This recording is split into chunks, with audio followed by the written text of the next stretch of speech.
Hello, hello, everyone. Happy Friday. Yay, we made it to Friday, another week complete.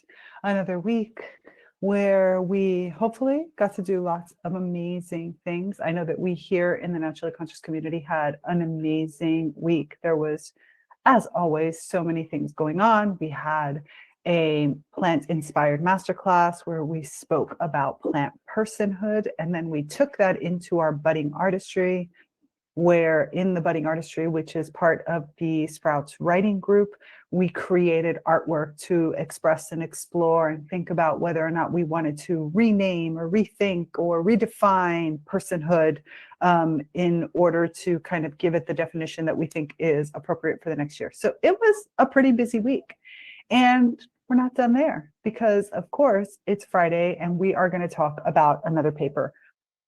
We are in the 2015 to 2020 time frame now in the papers that we're reading, so not that old, which is great because the discussions have evolved so much since we first started to speak.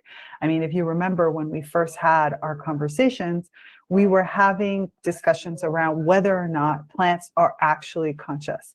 But instead, now, our idea of whether or not plants are intelligent is pretty much been solidified.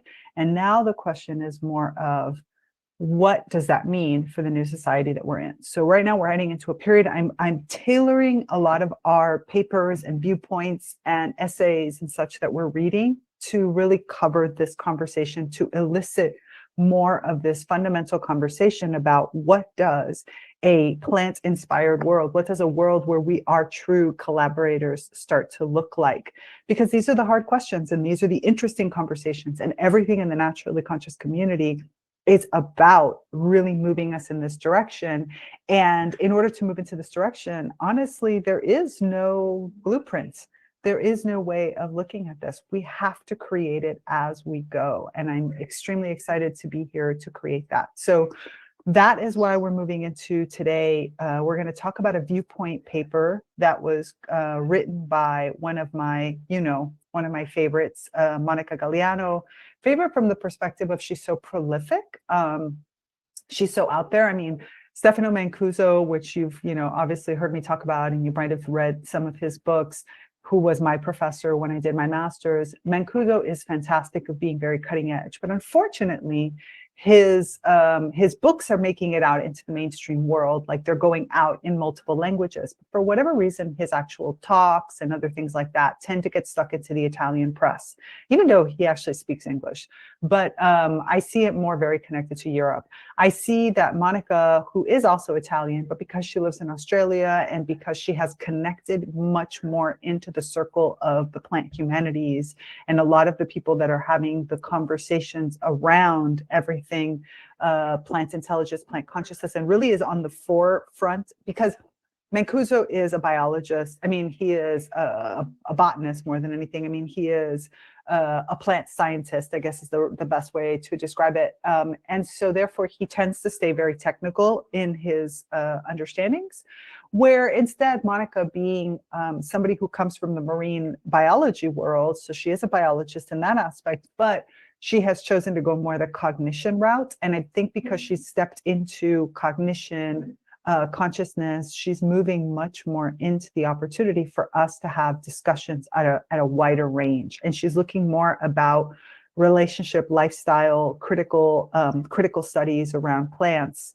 and where a lot of the neurobiologists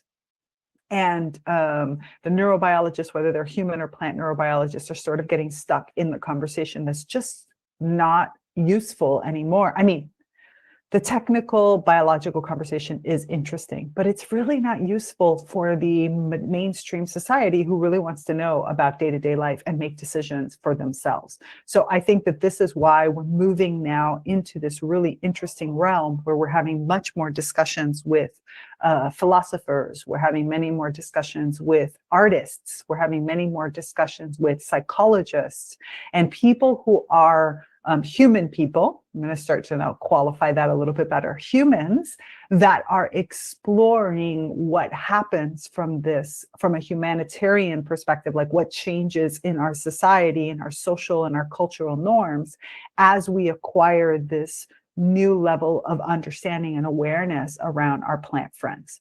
So the paper that we're going to talk about today, which is really more of a viewpoint piece, is on planetary health. And it really asks a very difficult question, which is, are we part of the problem? So are we part of what is creating the giant issue, or are we part of the solution? So let me, as always, let me share my screen for you.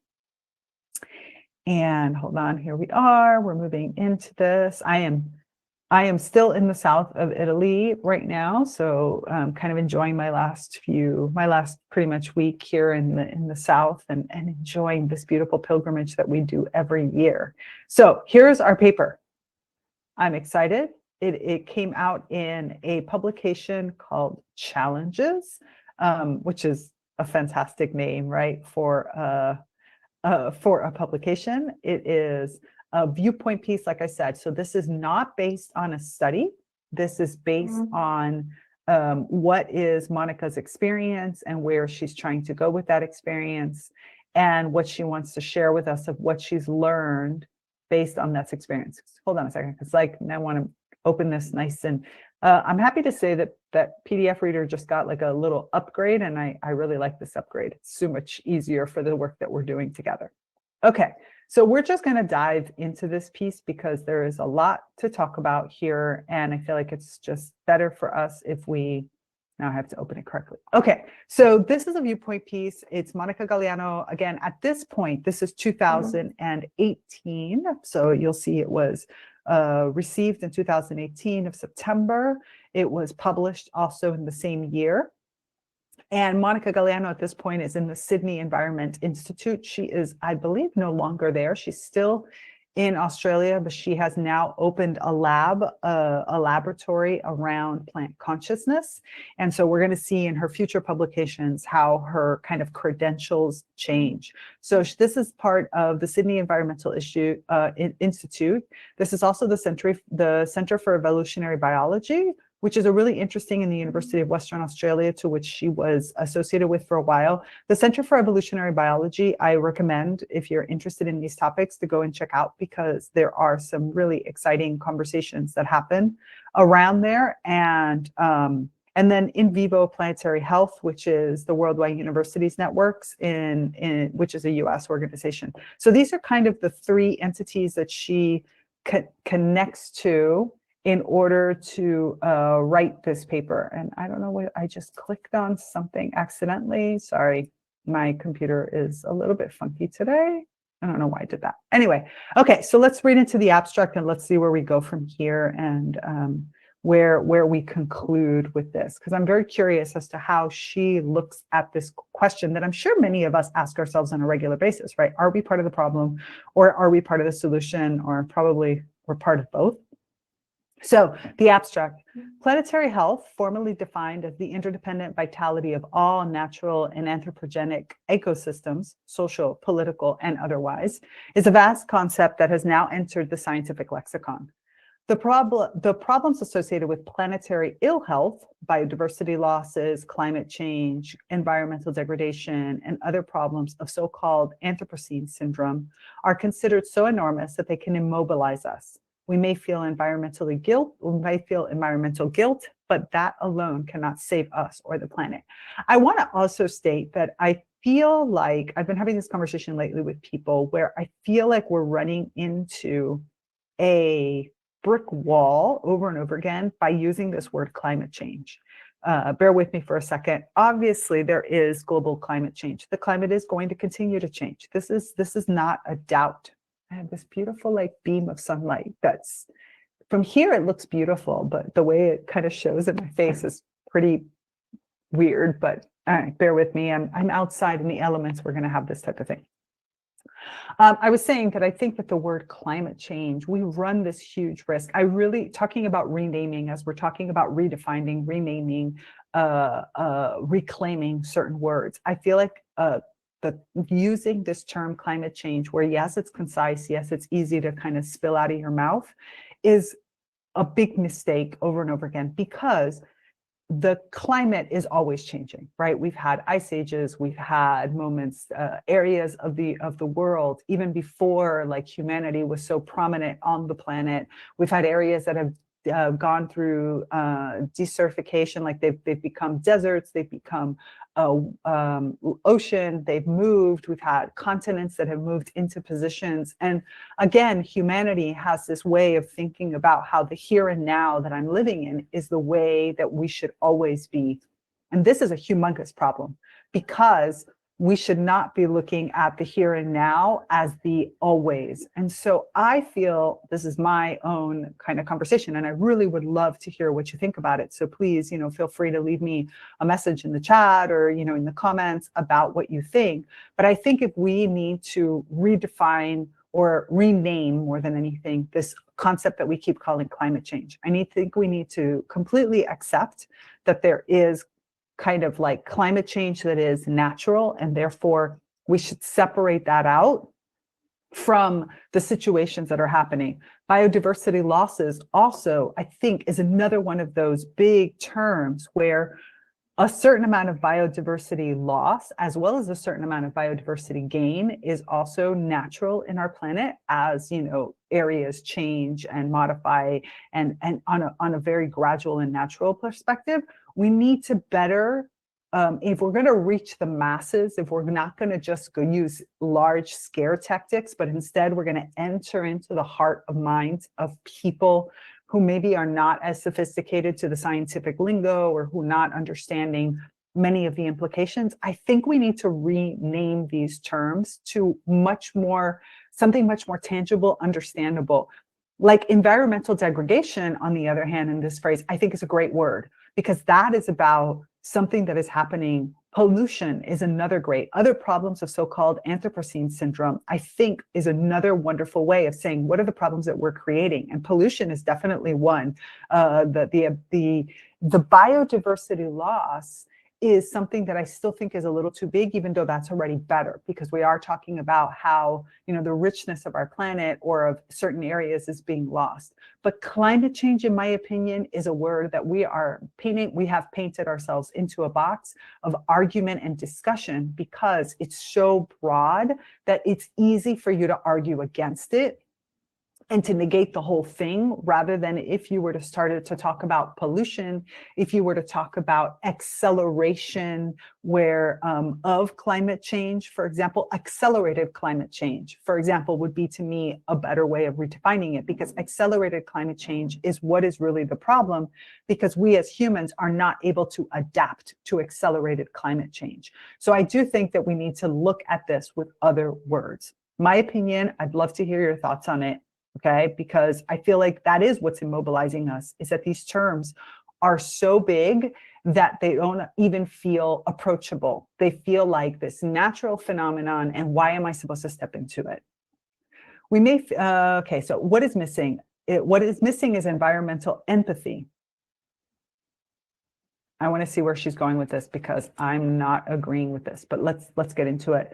The nurturance of our capacity to recognize the planet and its many life forms as more than elusive entities to be objectified. Okay, that I agree with, but I don't know if that's environmental empathy as much as seeing our planet as alive, or Gaia hypothesis type things, anyway.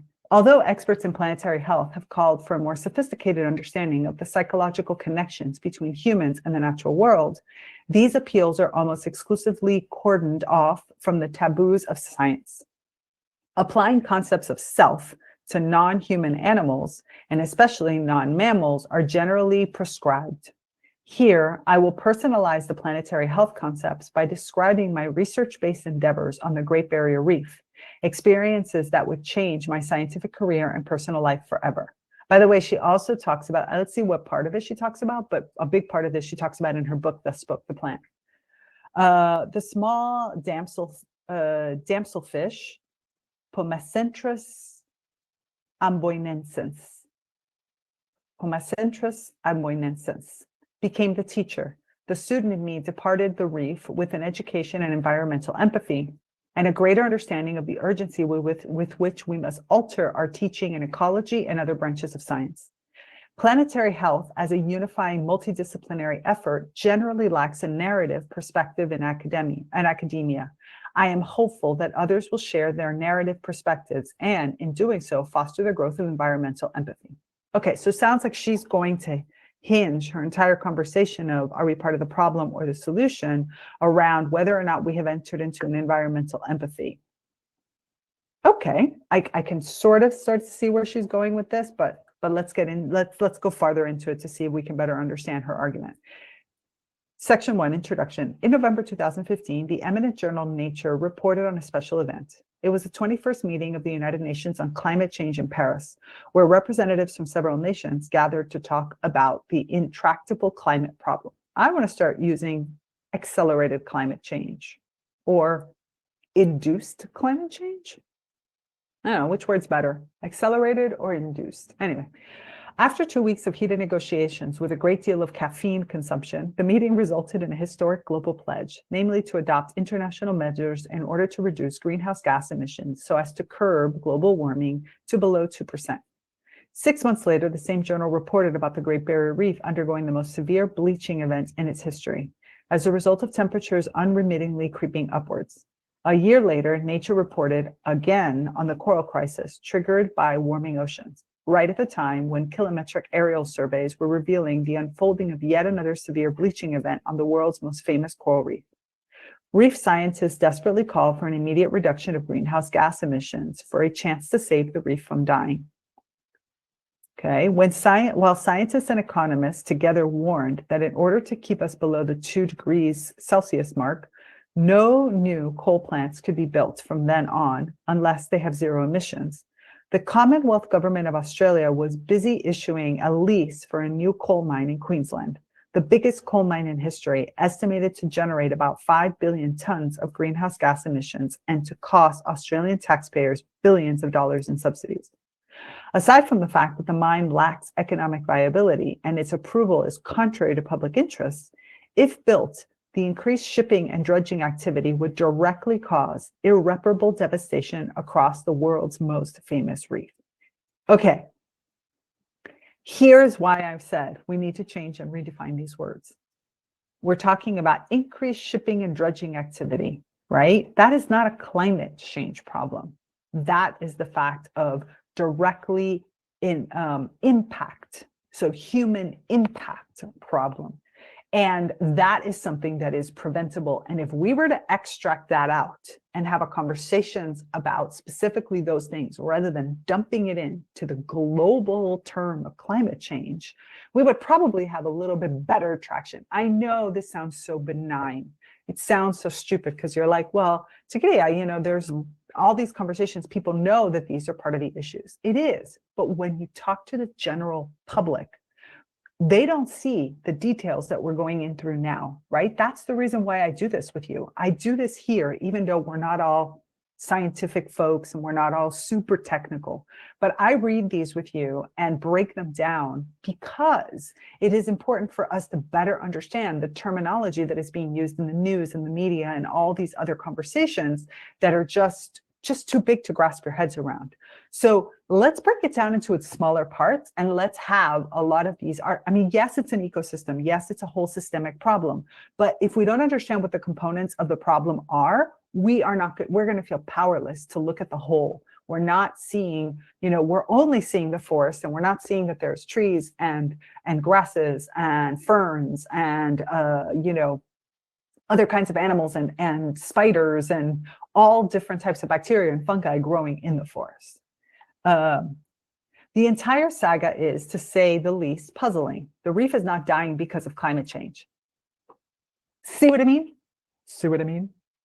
See? The reef, and more generally the planet, is being killed by our pathological indifference. See, this is a better phrase. And then define, what does the pathological indifference look like? The question is why. Here I will share a personal story of 2 seeds and how we may avoid repeating the past and instead truly move into a new planetary future. 2, second section, in the eye of the beholder, a preamble. Everything we know about the world comes to us through our senses.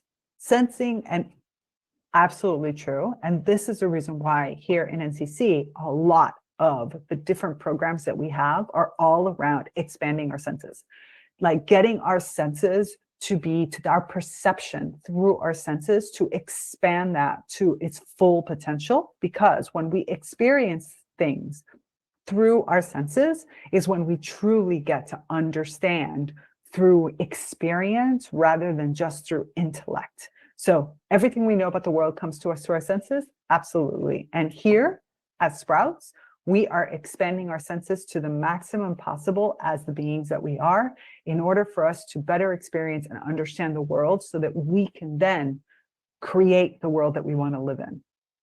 So sensing and making sense of this huge amount of information so that one's behavior is well attuned to one's circumstances are crucial challenges, as they require a close match between one's perception and the world. Completely agree. This is what the cognitive system does. It transduces as well as provides feedback on the next moment of perception through a collection of past experience and expectations for the future. Paradoxically, information about the world is virtually always misperceived, because our past experiences and expectations of the future inescapably color the perception of our current reality. This is all the ever popular conditioning that I talk about, right? We talk about this all the time. Conditioning. Our conditioning about our past experiences that color what we believe our future experiences should look like means that we do not perceive and experience the world, the present moment, the way that we should. We are instead coloring it through a lens of what we think should happen based on what we were taught would happen. Let's see. While the cognitive system opportunely remedies the misperception through new learning experiences, and by always updating the framework of reference we use to perceive the external world, the end result is a representation of the world according to our judgments and biases. Absolutely. I would use judgments and biases, aka conditioning. Conditioning, and you've heard me talk about conditioning in depth. If you go through the first few episodes of the podcast, this is all about conditioning and what does conditioning mean and how does conditioning operate. So go check that out. But absolutely. Can we cleanse the doors of perceptions, as many poets, writers, and musicians have long invited us to do? Ideally, we would want our perception to be clear, but in actuality, we just go about our life with our perceptual doors being pretty grubby, dirty, just covered in stuff that doesn't allow us to really see. Generally speaking, then, the available choice is about which supports the formation of judgments or opinions that are evolutionarily and immediately adaptive by ensuring that life remains variable and changeable. Why? Because an attitude open to change allows space for a can-do approach. It sees broader and alternative resolutions on perceived difficulties and builds psychological and social resources for the future. This is a wonderful sentence. I am highlighting this sentence. An attitude open to change allows space for a can-do approach. It sees broader and alternative resolutions on perceived difficulties and builds psychological and social resources for the future. That being open to change is what I believe part of our opening and embodying more of our plantness allows for. When we embody more of our plantness, we then become like a plant, able to see multiple directions and be much more open to change, much more open to taking in current information, sure, using our past to better understand it. Yes, thinking about where we want to go in the future, but first processing it through a clean lens of what is actually happening right now. I like this. I like this a lot. This optimistic attitude, as well as sophisticated understanding of human connections to the natural world, are critically important in the context of planetary health, defined recently as the interdependent vitality of all natural and anthropogenic ecosystems, social, political, and otherwise. However, many current environmental discourses pitch a doom and gloom scenario, which is not helpful, where the causes of our difficulties and problems are portrayed as stable and general. Isn't that what I was just talking about at the very beginning, right? Everything is so general and everything is about like, this is the way it is and it's not going to change type of thing. This attitude towards the global environmental challenges that we are currently facing resists change. It incites doubt, denial, and various forms of defensive thinking, and most tragically generates learned helplessness. Ooh, learned helplessness. What a great phrase. A tendency to simply give up and an acceptance of the status quo. So there's a footnote here, which we'll look at afterwards for an in-depth discussion of this topic. This is not an adaptive choice. And again, adaptation is one of the biggest things we learn from plants. So again, this is another topic between the masterclasses and the podcast. I talk a lot about adaptation. And this is true. This is not an adaptive choice. This makes you feel like it's all futile and what the hell's the point? This is certainly not the only choice available to us. Let me illustrate this point by sharing a personal story. Oh, cute. She adds an image to it. A story of two seeds. So this is section 3, a story of two seeds. For years, I spent months breathing under the waters of the Great Barrier Reef so as to learn about the private life of little damselfish species. There's the little damselfish, which science calls Pomacentris amboinensis. During the warmer summer months, I observed female laying eggs in perfect little nooks within the complexity of the reef structure, and males aggressively protecting these benthic nests from egg predators and other intruders. The eggs are under the watchful paternal eye for a few days until hatching. All born females, all are born females, that's what I meant. The tiny larvae will wiggle their way out and away, embarking on a courageous journey far from the reef and out into the open ocean where mortality is almost absolute. Those few that do survive swim their way back to the reef under the protective darkness of the new moon, and their diaphanous shapes are transformed into the beautiful catchy colors we love. As time passes, the juveniles audaciously venture further and further out from the safety of their hidey holes to catch some plankton in the water column, or to compete over new prime spots in the coralline estate. Thanks to the black spot at the rear of the dorsal fin, which does not function, as popular belief would have it, to confuse predators, but instead speaks of their immature reproductive state. These youngsters are tolerated by the dominant males, who allow them to hang around the nest sites and who indirectly protect them from predator. The spots will eventually disappear with age as the juveniles mature into reproductive females, after which some will also change sex to become the dominant males. I wonder what that would be like, right? To live like one part of your life, one sex, and I guess that's becoming, see, I love this. I love it when humans enter more into their natural states, and some of us are going to change sex in our lives. And so do damselfish. So what's the problem there? Damselfish do it. Why shouldn't we? Okay. But the story is not over. To spice things up, some retain the spot, although they are clearly no longer juveniles anymore. It turns out that these individuals are all mature males who have taken an alternative route, so to speak. By closely resembling the body shape of females and retaining the spots that flag them as immature, these males will sneak their way into the nest sites of the tolerant, albeit oblivious, dominant males in order to contribute to the renewal of the population with minimal effort. The presence of these bright yellow bodies of different shapes and sizes flickering in the water column like wild confetti feels like a true miracle, a celebration of life. Today, this pondering fills me with a great sense of awe. One of the most important characteristics of a deep connection with nature, that sense of awe that is regenerating, renewing, and also helps with our health, believe it or not. At the time when this species was the main object of my scientific research, however, the commitment to life did not stop me from fulfilling the murderous necessity of my science. It was like this until the fish ceased to be an anonymous data point, just another fish in the agreed sense of the word. The human-centered categorical boundaries asserted through the Linnaean classification system. Linnaean classification system is that that 2-word, well, actually multiple levels, where we have, the names. The scientific name is the Linnaean classification system. It's Linnaeus was the person who invented that system, in case you didn't know about this. So which is the fiction brought into being by a particular worldview, no longer an elusive entity void of individuality, but rather a distinct presence that felt much like the kind of self that abides within me. The object of my research became a subject for my learning. Then everything changed. I remember that morning vividly. I had been in the water every day for months, monitoring the reproductive output of wild P.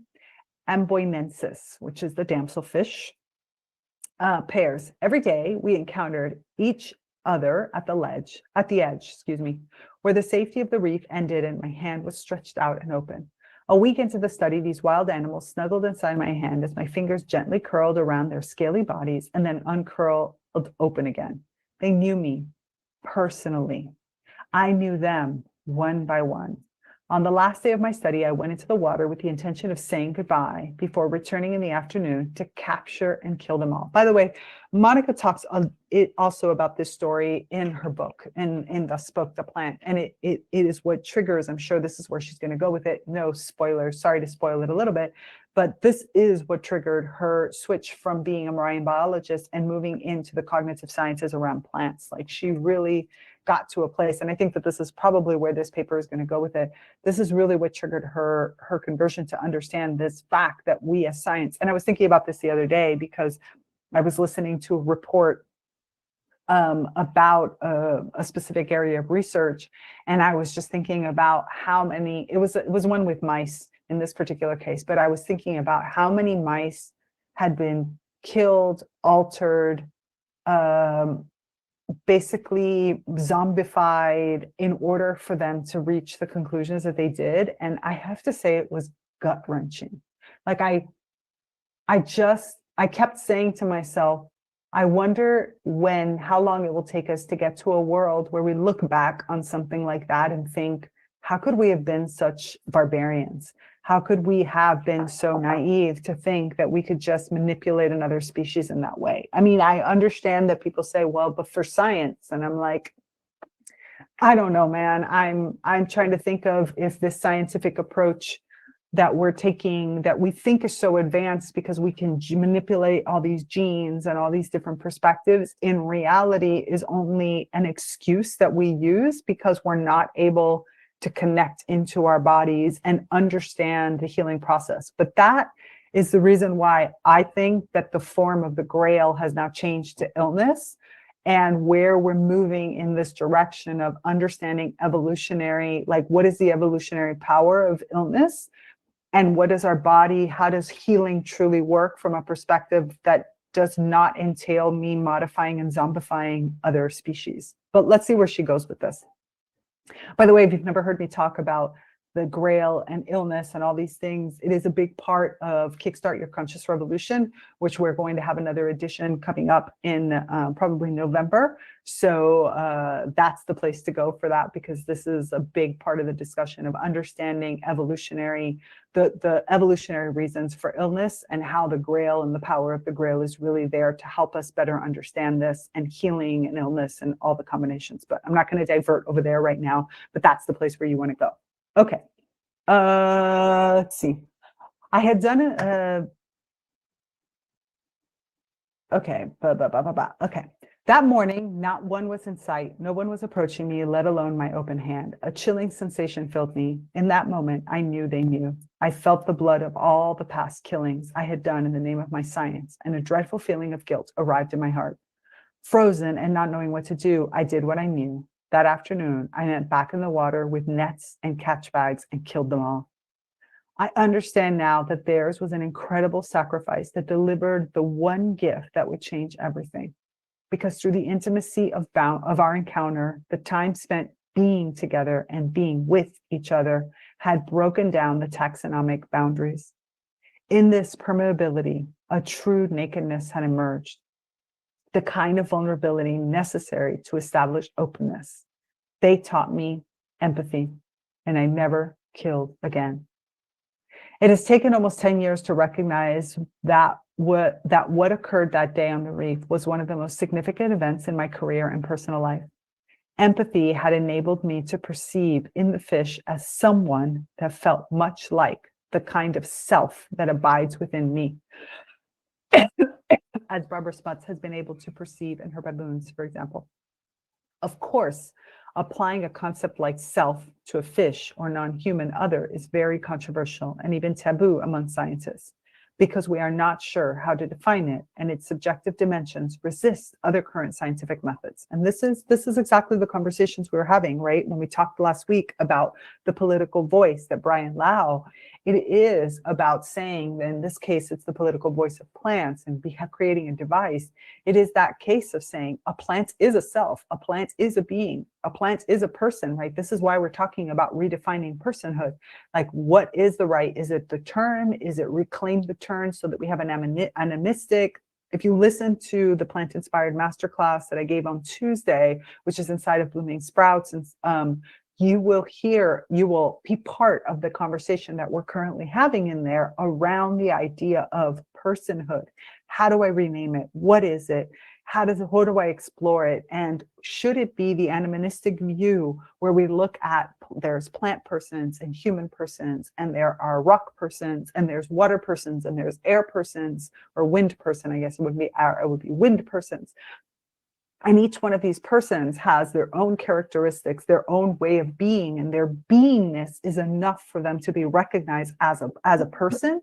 Or do we just say this fucking term bursts, sorry, excuse me, my French, but this person term has been too polluted. It means too much, too connected to humans. And we need to just rethink of a new term and give a term that really is about the beingness of self, the self being that exists, and go to the future and look in the future with a new term, with a new slate, kind of similar to what she's saying right now.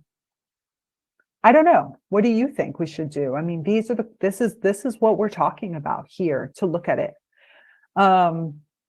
In response to this resistance, we simply omit such subjectivity and our associated data from our studies, and most poignantly, we ensure that the next generation of field ecologists are suitably trained to do exactly the same.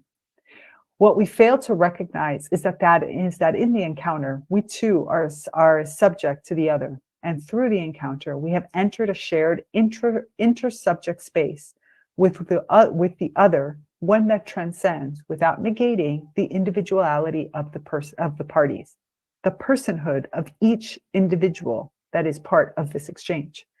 Then no matter how convincingly we deny or omit the self of the other, our reciprocal immediacy is never neutral, objective act.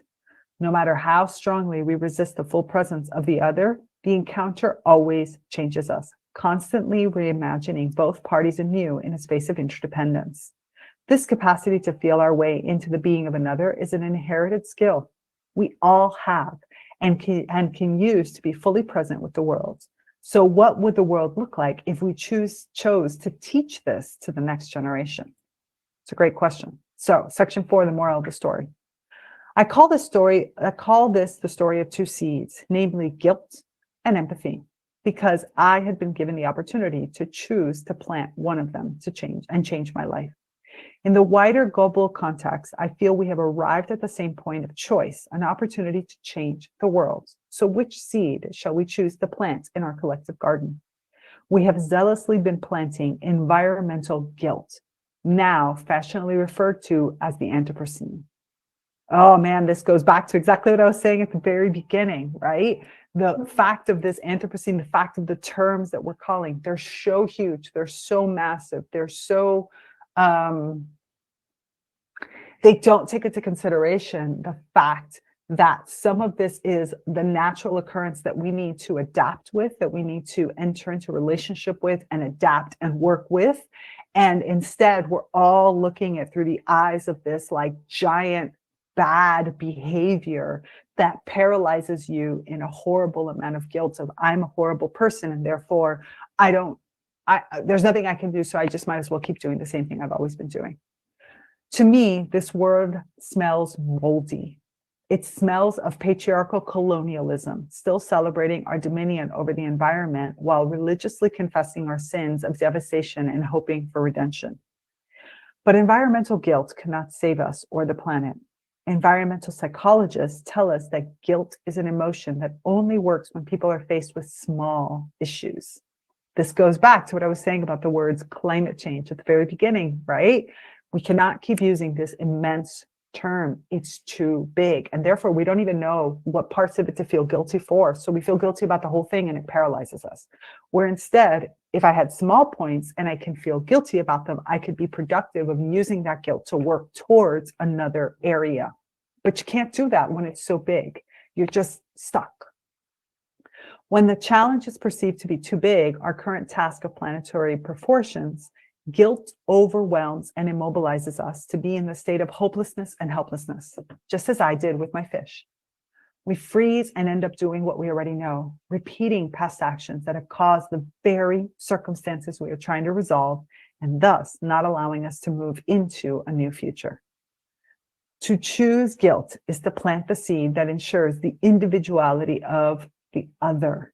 In the context of my story, the fish, and the bigger story, the planet, remains an elusive entity, an objectification that is central to the lack of empathy and that is essential to our reckless exploitation.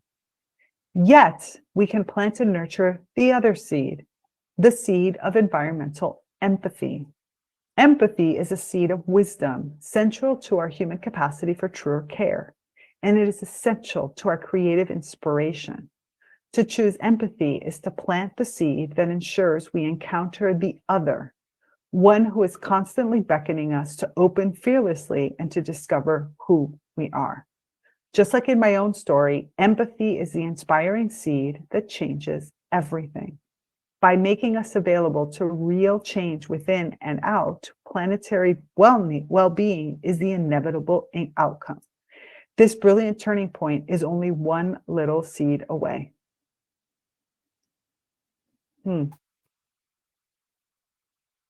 Interesting. Oh, see, it says it here. Declaration. This presentation is partly based on material found here. Let's go see what that is.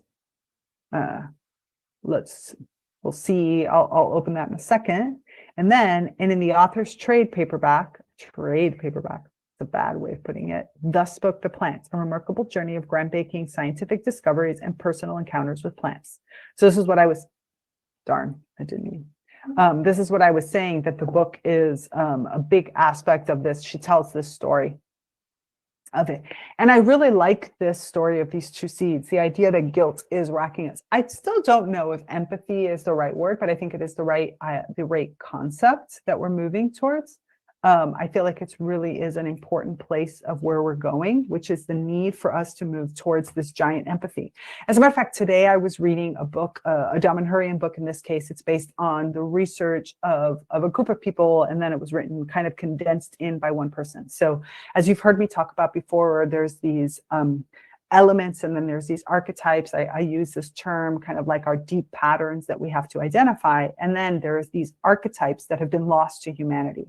These 20 major archetypes that are extremely important for us, for our co-living, our community, all the kind of co-words, right? Our cohabituation, no, not habituation. That was a really bad translation from Italian to English in my head. But for our co-living, for our community, for our communication, all the kind of big co-words that have been these archetypes that we've lost. And these are the things that glue us together. These are the things that kind of bring us into the collective. That's really the word I was looking for. And these archetypes, this area of research here in Damanhur is to reclaim these archetypes. And one of the proposals for that one of these archetypes that was presented in this book by the research that this particular Damanhurian has done for many, many years, is the idea of, he calls it the archetype of, hold on, I need to think of the word. My gosh, it's one of the sufferers in, my brain is thinking in Italian, so now I need to translate words from Italian back. Hold on. Mercy, that's the word I was looking for, mercy. The archetype, he calls it the archetype of mercy.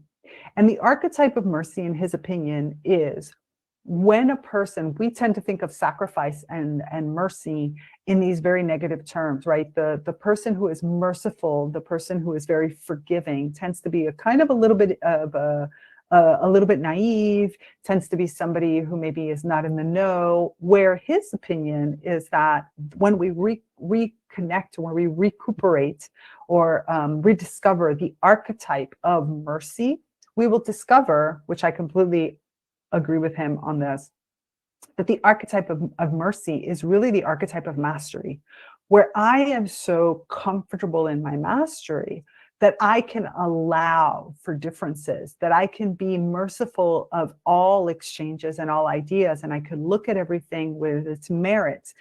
He uses examples like Gandhi and Mandela and many of Martin Luther King, of these extreme people who really faced extreme hardships, or who faced head on, better said, extreme hardships, extreme cruelty, extreme ugliness, and yet chose to look at it with a merciful attitude. And that these are not people who are stupid or naive or didn't understand what was happening and are just out there. But they are people who are so comfortable in their own skin. They have such a sense of what is right within them that they understood that the way that you approach is through deep empathy and compassion, rather than trying to go through anger and strength. And as a matter of fact, from a Kabbalistic perspective, mercy is the sephira that is in balance with strength and force. The idea of understanding how to shift between when am I supposed to use force and when am I supposed to instead go through extreme mercy, when I'm supposed to be merciful. And it is the balance between these two that is extremely powerful, because it's what leads to the heart center of Tiferet. So I have Hesed and Gebura, which is, again, mercy and strength. Mercy being a masculine action, an action that I take, I am merciful, where in reality, strength is a defensive, a containment. We tend to think of it as the other way around, that it is the female or the feminine, not female, feminine perspective that is merciful, and that it is the masculine perspective that is actually forceful. From a Kabbalistic perspective, it's actually the inversion of those two, because my force should never be taken as an act of it doesn't create necessarily. It is really something that is used to contain. It is used to defend. It is used to hold a stance. It is used to really be the strength that holds things together, where mercy is an action that you have to consciously take. I have to work at being merciful, and I have to apply my mercy for others. So it is not a passive action. It's action. It is a movement towards that. And so part of the research that was done is that this archetype of mercifulness within us has been lost. And I think that it's that archetype that connects into deep, deep, deep compassion. And I think that that's where Monica was trying to go, went with this article, which is that what we need for planetary change, what we need to better understand the other species out there with which we share this planet, is not the creation of more rigid rules and of guilt and of feeling like you're behaving badly and you're doing things wrong. But what we need is extreme compassion for ourselves, that we're doing the best we can and that we can do better, being merciful and compassionate to myself, and that empathy, that compassion, that mercy towards other beings. And again, mercy not in is I'm be above you and I'm going to be nice to you, but mercy from the perspective of really the global definition of I have extreme empathy and compassion, and therefore why would I ever hurt you as a being, as somebody who has personhood, who has a self and I also have a self. So therefore, we're going to enter into a reciprocity relationship of understanding, what does my selfhood, what does my personhood look like? What are the characteristics, as we talked about in the masterclass, the last Plants Inspired Masterclass? What does personhood really look like? And then what is it to be? And then from there, how do I apply that and in the world that I live in by looking at the world through this merciful, compassionate, empathetic, in the case of the words that Monica uses, look. And I think that's a really interesting perspective. I kind of don't like the fact that she didn't really answer or didn't tackle head on the difficult question that she poses in the title of this, right? Are we part of the problem or part of the solution? When she asks about planetary health, I mean, I think she indirectly says we can be either one. I think she needs to be I would have liked for her to be a lot stronger in this, to say, it is not about, we can be either one. And today, the problem that we're creating is trying to push things through guilt rather than creating a school of thought and working for the next generation to build empathy, to build mercy, to build compassion. And that if we and which is, of course, things that happen with awe and our connection to nature, right? It all sort of converges.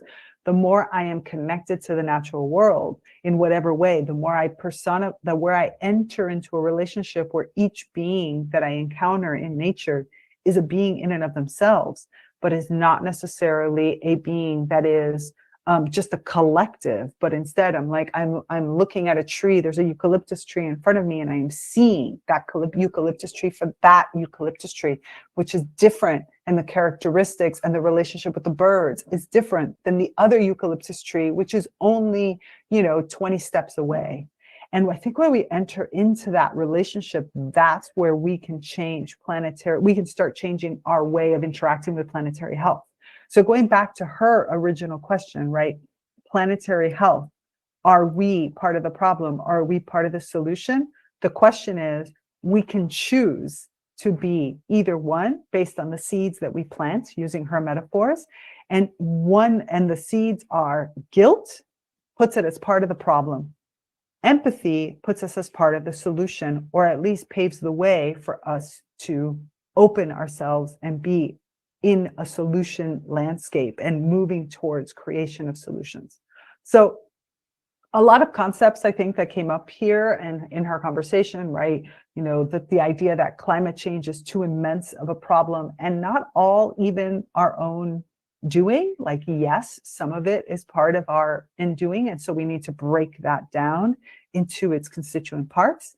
And then we need to create a more empathetic relationship with the natural world in order to see the self, to see the person, the being in every single aspect of it. And it is through that relationship that we become part of the solution, that we re-enter the natural order of conscious life, and therefore we can make conscious decisions from that place. And like I said, I think that this viewpoint piece was weak in its conclusion. I think she could have spent a lot more in the conclusion of it, not just the moral of the story, but in where she wanted to go with it. And I think that was a real lack.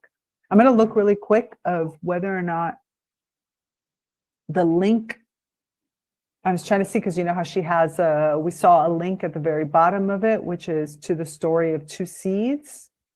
But as I'm looking at this message, I think it's no longer, must not be on their website. I'm looking for it right now.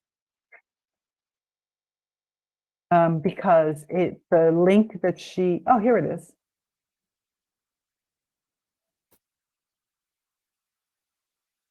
Here we go. Okay. Okay, hold on. I'm going to share this because I think it's interesting. Let me prep it for you, and then I'm going to share it so that you can see. Hold on. Where are we?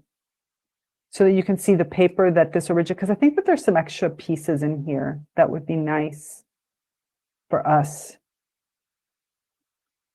All right, so see here, this is her original paper, In the Eye of the Beholder, that led to what we just read, the viewpoint piece, and the story of two seeds. And here already, she just says it very differently, that I wish she sort of says that part in the paper, right? We've arrived. So she talks about, right, arriving at the opportunity. And so which seed shall we choose in our collective? The reef is not dying due to climate change. For those that were here from the very beginning, you'll know what I'm talking about. Okay, so we already read all of this. I want to see if she has a different ending.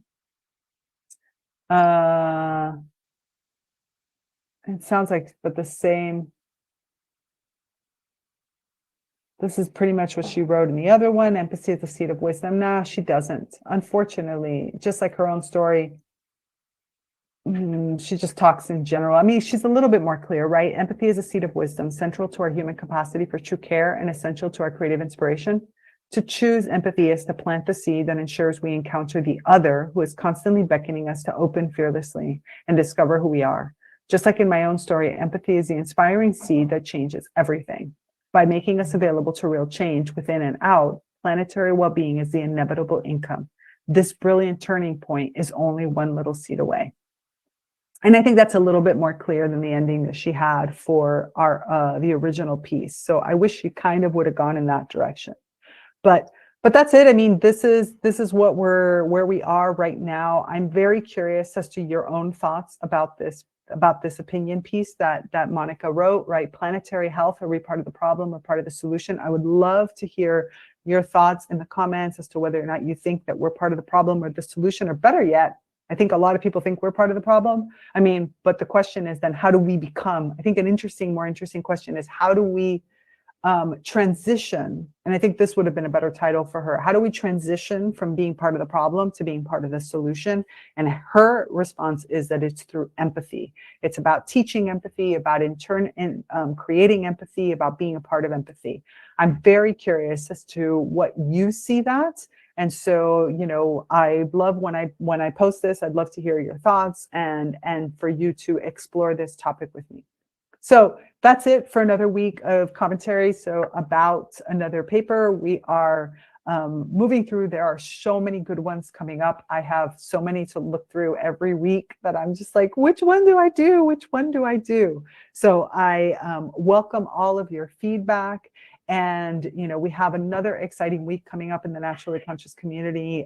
Just go and click on events for you, and you will see everything that we have going on, because we have a constant flow of courses and experiences. And coming up very soon at the beginning of August 2nd through the 6th, we have I Am Plant, which is our 5-day challenge to embody your plantness, always with new goodness and amazingness and discussions that we're going to be having in there. So I really welcome you to be a part of that. And all the information on how to register is in the Naturally Conscious community. And so I will see you next week. Until then, I encourage you to resist the urge to hold back your evolving green brilliance. And if there's anything I can help you with, if you want to talk about how a nature-inspired approach can help you in your own experience, in your own growth and evolution, you know where to find me. I'm always here. Until then, Sprouts, I will see you next week. Bye.